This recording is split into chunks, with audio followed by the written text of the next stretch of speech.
दोस्तों वीडियो की शुरुआत आर्नोल्ड के 2 वर्ड्स ऑफ विजडम के साथ करते हैं। So change the diet and up the dosage.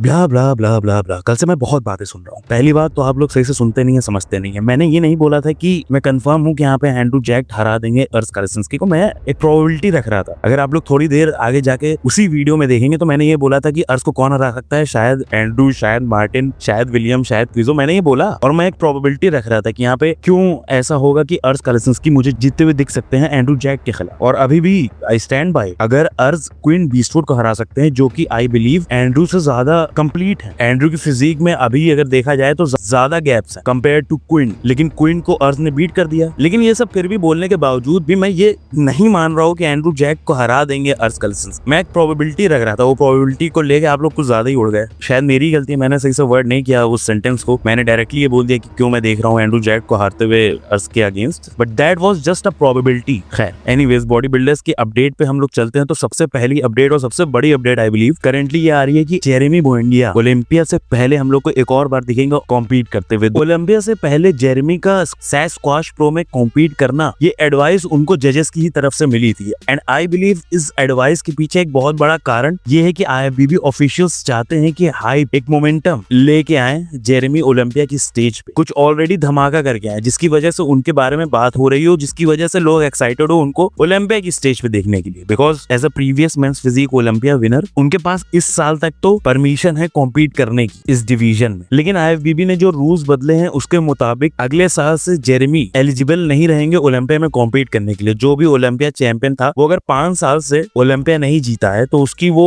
Life time qualification का बैज उनसे छीन लिया जाएगा। और मैं सच बताऊं तो ये रूल मुझे बहुत ज्यादा लगता है सिर्फ और सिर्फ बनाया गया है ब्रैंडन करी के लिए। भैया आप 2019 में जीते तो उसके बाद से आप कुछ नहीं जीते हैं और सिर्फ ओलंपिया में कॉम्पीट कर रहे हैं अपनी हर साल अंडरवेलमिंग परफॉर्मेंस के साथ। खैर लेकिन ब्रैंडन करी को साइड हटा के हम लोग वापस से जेरेमी पे आए तो जेरेमी पे भी ये बहुत ज्यादा रूल बैठता है। लेकिन जेरेमी ने ये बोल दिया है ऑलरेडी कि ये उनका आखिरी ओलंपिया होने वाला है। ओलंपिया से पहले वो कॉम्पीट करेंगे और इस शो को वो बोलते हैं कि जीत के ही ओलंपिया में उतरेंगे। उनका इस शो में साइन करना, उनका इस शो में कॉम्पीट करना, सिर्फ यही मतलब है कि वो इस शो को जीतने वाले हैं। ऐसी कुछ उनकी मेंटेलिटी है। अब दोस्तों आई डोंट बिलीव यहाँ पे और कोई कॉम्पिटिशन उनका इतना डेंजरस रहने वाला है जिसकी वजह से वो इस शो में हार जाएंगे। लेकिन कुछ भी हो सकता है दोस्तों, ये बॉडी बिल्डिंग है। इस वीकेंड हम लोग जेरेमी की फिजिक देख के हम लोग एसेस कर सकते हैं कि कहाँ उनकी ओलंपिया में फिजिक रहने वाली है। करेंटली वेट कैप के अंडर आने के लिए काफी ज्यादा फ्लैट लग रहे हैं अपनी कुछ अपडेट्स में, जो कि कार्बअप के बाद डेफिनेटली केस नहीं रहने वाला है। इस शो के अलावा एक हफ्ते बाद और हमें शो होते हुए दिखेगा फ्रांस प्रो। अब दोस्तों इस शो में काफी लोग कॉम्पीट करने वाले हैं। सबसे पहले तो दोस्तों मैं बात करूंगा हसन मुस्तफा। अब दोस्तों हसन को हम लोग ने काफी समय से नहीं देखा था। आई थिंक कुछ शोज में कॉन्टिन्यूअस कॉम्पीट करने के बाद उनकी हेल्थ कुछ खराब हो गई थी, जिसकी वजह से उन्होंने काफी समय का ऑफ सीजन लिया था। अभी करेंटली उनकी फिजिक तो कुछ ज्यादा ही बड़ी लग रही है। आई थिंक कुछ अलग ही लेवल की बॉक्सीनेस उनकी फिजिक में दिख रही है, मतलब एकदम कंप्लीट स्क्वायर नजर आ रहे हैं। लेकिन आई थिंक हमेशा से ही हसन के साथ ये रहा है, हमेशा से उनकी फिजिक स्क्वायर शेप में रही है। आई बिलीव एक ही शो में अभी तक हम लोग ने परफेक्ट पीक होते हुए हसन की फिजिक देखी है। उस शो का मैं नाम भूल गया बिकॉज बहुत सालों पहले हुआ था ये शो। आप लोगों को याद होगा तो आप लोग जरूर कमेंट में लिखिएगा। बट बात करें अगर उनकी फिजिक के प्लस पॉइंट्स को, तो डेफिनेटली यहाँ पे और बिगर उनके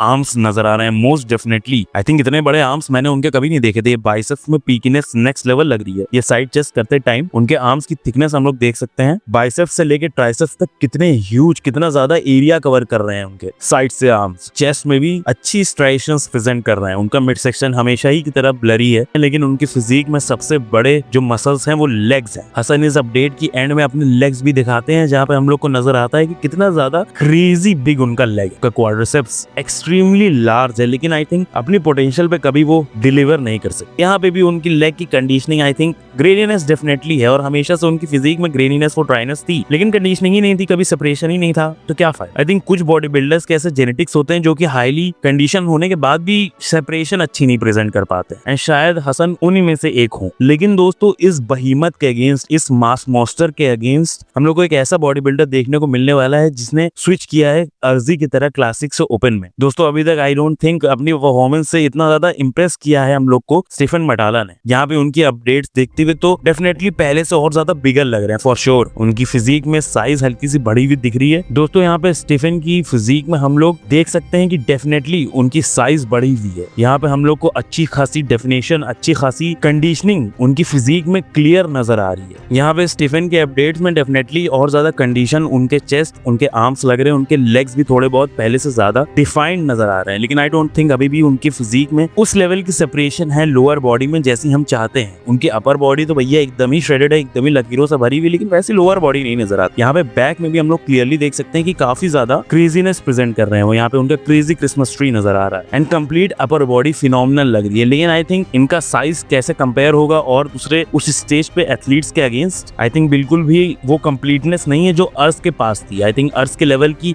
बज स्टीफन नहीं क्रिएट कर सकते। दोस्तों पहले तो मैं थोड़ी वीडियो के आगे में ही बात करता हूँ, क्योंकि शुरुआत में बात करता हूँ तो ज्यादातर लोग फालतू लोग देख के बकवास करने लगते हैं, इसलिए वीडियो के थोड़ा आखिरी में बात करूंगा तो मैं ये समझ जाता हूँ कि कौन पेशेंट है और पेशेंट ही लोगों से मैं बात करना चाहता हूँ। मतलब बड़े यूट्यूबर्स यहाँ पे एकदम ही इलॉजिकल बातें बोल रहे हैं। ये क्लासिक फिजिक को आए हुए 8-9 ही साल हुए हैं, लेकिन कुछ लोग ऐसे बोल रहे हैं कि जैसे लोग पैदा ही हुए हैं डिविजन्स के अंदर, लोग पैदा ही हुए हैं कि ये पैदा हुआ है क्लासिक फिजिक में, ये पैदा हुआ है ओपन में, ये पैदा हुआ है 212 में। ऐसा थोड़ी ना। आज से 9 साल पहले अगर हम लोग को अर्श दिखते तो वो ओपन ही में तो कॉम्पीट करते ना। ये क्या नया लोगों ने वो बना दिया है कि ओपन एथलीट्स अलग हैं, क्लासिक एथलीट्स अलग हैं? अरे सब बॉडी बिल्डर ही हैं, सबके स्ट्रक्चर डिफरेंट है। कि क्या बकवास और इलॉजिकल चीज है कि क्लासिक फिजिक को ओपन में आने के लिए 3-4 साल लगते हैं। पहली बात तो ऐसा आप लोगों ने कहाँ देखा आज तक? किस क्लासिक एथलीट ने ओपन में ट्रांजिशन लिया है, 3-4 साल लिए हैं ऐसा करने में? एंड आई मीन सिर्फ किया ही नहीं हो, कर तो खैर बहुत ही लेंगे, लेकिन करके वो टॉप प्लेस हुआ हो क्लासिक में भी और ओपन में भी। कौन है ऐसा? कोई नहीं है। नहीं, इलॉजिकल बातें करते हैं लोग। एंड मैं ऑडियंस की यहाँ बात नहीं कर रहा हूँ, मतलब हद खत्म हो गई है। ये सब बड़े यूट्यूबर्स ऐसा बोल रहे हैं कि अर्श अपने क्लासिक से खराब वर्जन लेके आए थे। क्या कह रहे हैं कि वाटर वेट लेके आए थे स्टेज पे? क्या ये बड़े यूट्यूबर्स जो आपके फेवरेट यूट्यूबर्स हैं वो ये कह रहे थे कि अर्श की ये extremely condition, extremely dry, extremely hard physique में मसल नहीं है, वाटर है। मैं आप लोग को सुना सकता हूँ लेकिन मैं सुनाऊंगा नहीं। आप लोगों को पता है मैं किसकी बात कर रहा हूँ, आप लोग उनकी वीडियो जाके देख सकते हो, उन्होंने ये चीजें बोली है। मतलब ये बोल रहे हैं कि क्या अब अर्श बॉडी बिल्डर दिखते हैं? क्या मतलब कहना क्या चाहते हैं? जिनकी बबल गट होती है वो बॉडी बिल्डर होते हैं, जिनका अच्छा शेप, छोटी waist, wide shoulders, flaring quads होते हैं वो बॉडी बिल्डर नहीं होते हैं। अर्श के आर्म्स में सिर्फ उतनी वॉल्यूम नहीं है जितनी उनकी ओवरऑल फिजिक में है। उनके आर्म्स वैसे प्रोपोर्शनल नहीं है लेकिन उनकी overall physique extremely well developed. लेकिन आर्म्स ना होने की वजह से क्या हम ये बोलेंगे कि अर्श बॉडी बिल्डर नहीं है? ये कहाँ का आपका डिस्क्रिमिनेशन है कि आपकी नजरों में ये ओपन बॉडी बिल्डर सुपीरियर है, क्लासिक बॉडी बिल्डर्स इंफीरियर है? ये क्या है? तो अर्श की प्रोफेशनलिज्म के साथ उनके कई ऐसे एट्रीब्यूट्स हैं जिसकी वजह से मैं बोल रहा हूँ कि अर्श बहुत ऊपर ओपन में जाएंगे। ये सब चीजें डेफिनेटली मैटर करती हैं। मैं इस पे डबल डाउन बिल्कुल नहीं करूंगा क्योंकि दोस्तों ये खेल बहुत अनप्रेडिक्टेबल है। मुझे नहीं पता कि अर्श कहाँ प्लेस होंगे। टॉप 10 कंफर्म है, ये लोग टॉप 10 बोल रहे हैं, टॉप 10 से बाहर रहेंगे वो। और अगर वो टॉप 8 में आएंगे तो ये बहुत बड़ी जीत होगी उनके लिए। कौन सा वो ओपन में कॉम्पीट करने के लिए तैयारी कर रहे थे, लेकिन पता नहीं फालतू का क्या लोग क्रिटिसाइज कर रहे हैं। मतलब बड़े यूट्यूबर्स,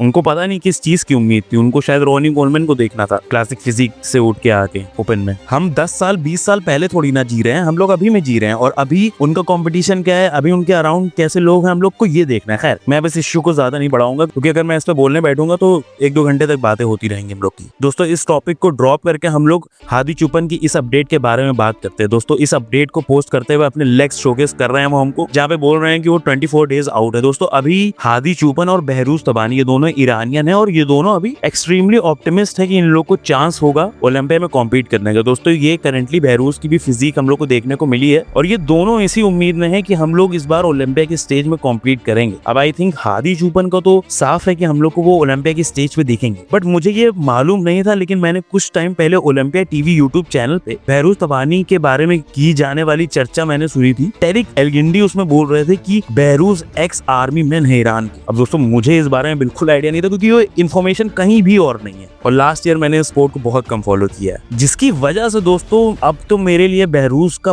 बहुत मुश्किल या नामुमकिन ही लग रहा है उनका ओलंपिक की स्टेज पे दिख पाना। वहीं दोस्तों हम लोग को अभी हादी भी अमेरिका में नहीं दिख रहे हैं। दोस्तों हम ये बात माने ना माने लेकिन ये किसी भी एथलीट के लिए बहुत ज्यादा एंजाइटी ड्रिवन होगा। आप एक ऐसी चीज के लिए तैयार कर रहे हैं जिसमें आप अपना जी जान खून पसीना एक कर रहे हैं, लेकिन आपको पता भी नहीं है कि आपको इस मेहनत का रिजल्ट दुनिया को दिखाने को मिलेगा कि नहीं। ये मेहनत एक बेसमेंट जिम में वर्कआउट करने से वहीं पे पोजिंग करने तक रुक जाएगी। बिल्कुल भी ऐसा नहीं चाहते होंगे हादी चुपन। और बिल्कुल भी हम नहीं चाहते हैं ऐसा। बट सबसे बड़ी बात तो ये है कि अभी भी हम लोग को अमेरिका में हादी नहीं दिख रहे हैं और अभी भी उनको वीजा नहीं मिला है। अभी भी हम लोग कंफर्म नहीं है कि क्या होगा उनका फ्यूचर। दोस्तों हमारी अगली अपडेट आती है लोगन फ्रैंकलिन की तरफ से। अब लोगन ने 4 हफ्ते पहले ओलंपिया से, यानी कि अभी से लगभग कुछ दिन और पहले, ये पिक्चर्स उन्होंने क्लिक की है और हम लोग को शोकेस किया है कि ओलंपिया से 4 वीक आउट किस टाइप की उनकी कंडीशनिंग, कितने शार्प वो लग रहे हैं। दोस्तों जब से लोगन ने अपनी ओलंपिया क्वालिफिकेशन ली है तब से हम लोग को उनकी फिजिक की अपडेट नहीं दिखी थी और मोस्ट प्रोबेबली उस शो के बाद 1 हफ्ते का तो डेफिनेटली उन्होंने ब्रेक लिया होगा, जहां पे अब ग्राइंड पे वापस आके हम लोग को अपनी हल्की फुल्की फ्लैट फिजिक हमें यहाँ पे दिखा रहे हैं। दोस्तों लोगन की फिजिक में हम लोग अगर नजर डालें तो यहाँ पे उनकी लेग्स थोड़ी सी सॉफ्टर साइड पे, आई मीन ब्लरी साइड पे दिखेगी आपको, बिकॉज उनकी अभी थोड़ी सी फिजिक फ्लैट है। मोस्ट प्रोबेबली ये पिक्चर्स उन्होंने मॉर्निंग में ली होगी,